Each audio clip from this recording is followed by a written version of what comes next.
नमस्कार साथियों।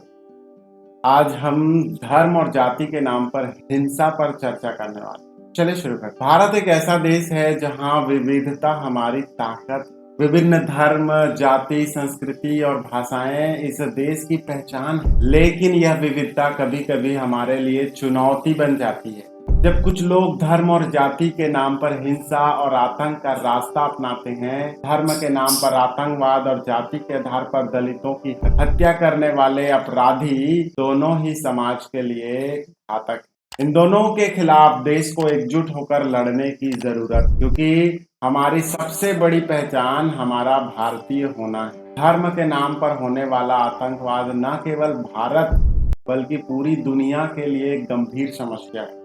आतंकवादी संगठन और उनके समर्थक धर्म को हथियार बनाकर मासूम लोगों की जान लेते हैं। भारत ने कई बार ऐसे हमलों का सामना किया है, चाहे वह 2008 का मुंबई हमला हो या अन्य आतंकी घटनाएं। इन हमलों ने न केवल लोगों की जान ली बल्कि समाज में डर और विभाजन का माहौल भी पैदा किया। लेकिन भारत ने हर बार इन हमलों के खिलाफ एकजुटता दिखाई। विभिन्न धर्मों, जातियों और समुदायों के लोग एक साथ खड़े हुए और आतंकवाद के खिलाफ अपनी आवाज बुलंद की। यह एकता हमारी ताकत है। सरकार, सुरक्षा बल और आम नागरिकों ने मिलकर आतंकवाद के खिलाफ कड़ा रुख अपनाया है, जिसके परिणाम स्वरूप कई आतंकी साजिशें नाकाम हुई। जाति के नाम पर हिंसा एक छिपा हुआ आतंक। जाति के आधार पर होने वाली हिंसा, खासकर दलितों के खिलाफ अत्याचार, एक ऐसा आतंक है जो समाज के भीतर ही पनप रहा है। यह हिंसा कभी खुले तौर पर हत्या के रूप में सामने आती है, तो कभी सामाजिक बहिष्कार, उत्पीड़न और भेदभाव के रूप में। जाति पूछकर किसी की हत्या करना या उसे अपमानित करना उतना ही जघन्य अपराध है जितना धर्म के नाम पर आतंक फैलाना। दलितों के खिलाफ हिंसा के कई मामले सामने आए, जहां उन्हें केवल उनकी जाति के कारण निशाना बनाया जाता है।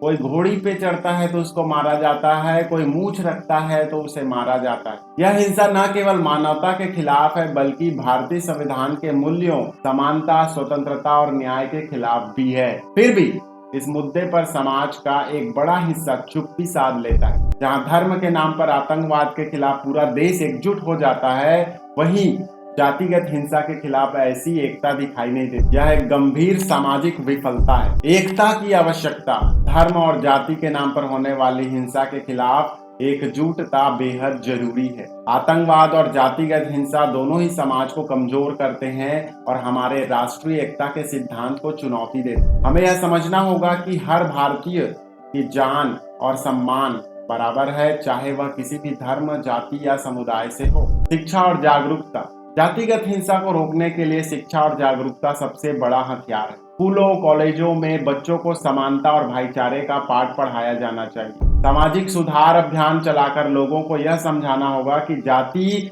मानव निर्मित व्यवस्था है जो हमें बांटने का काम करती है। कानून का सख्ती से पालन हो। सरकार और प्रशासन को जातिगत हिंसा के मामलों में त्वरित और सख्त कार्रवाई करनी चाहिए।